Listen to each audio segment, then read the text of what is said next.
The college admissions process is always changing, and one of its latest changes was sparked by the coronavirus.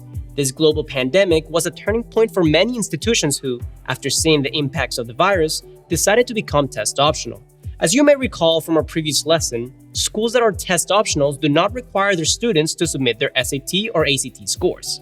And given the latest trends, many parents and students are left wondering if they should even bother to take these tests at all. To which we advise, absolutely yes. First of all, we recommend you visit fairtest.org to find out if the colleges and universities in your list are test optional. As you can see, as of July 7th, 2020, there are more than 1,300 universities that will not require their students to submit their SAT or ACT scores. And although this number continues to grow, as of today, odds are that if a student has a list of 8 to 12 colleges, at least one of them will require you to submit your scores. The second reason why we recommend students to take these standardized tests is simply that test optional does not mean test blind, meaning that if a student includes their scores in their college application, colleges will still take a look at them.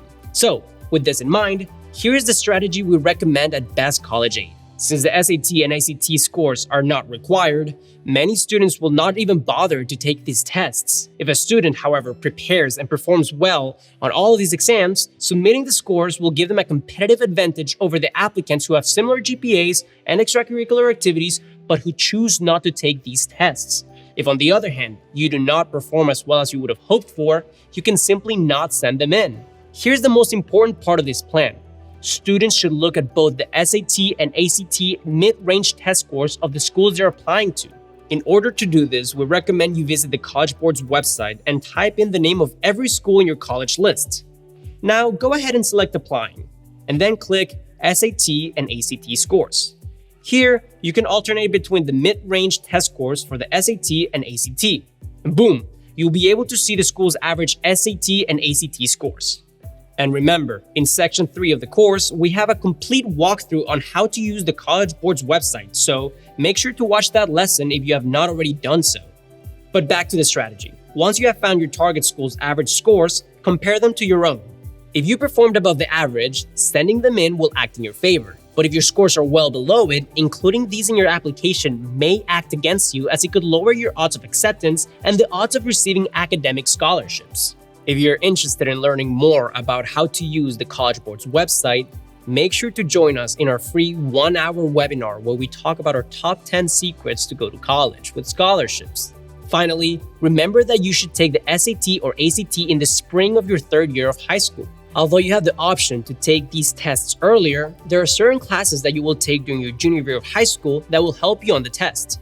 Do not wait until your senior year of high school to take these tests. You want to give yourself enough time to see what areas you can improve on and retake it if necessary. Now remember, although we recommend students to take these tests, please make sure to follow the safety guidelines put in place by each different test provider to avoid putting yourselves and others in danger. So there you have it. These are our strategies for sending SAT and ACT scores to test optional colleges and universities. Do not forget to check the mid-range test scores for the SAT and ACT of the colleges you're applying to. Remember that your Best College Aid membership includes 1 free year of ACT online prep. If you're interested in learning more about our full paid course, we put together a completely free 1-hour college prep training where we give you our top 10 secrets to go to college with scholarships. So I will drop a link below so that you can check that out.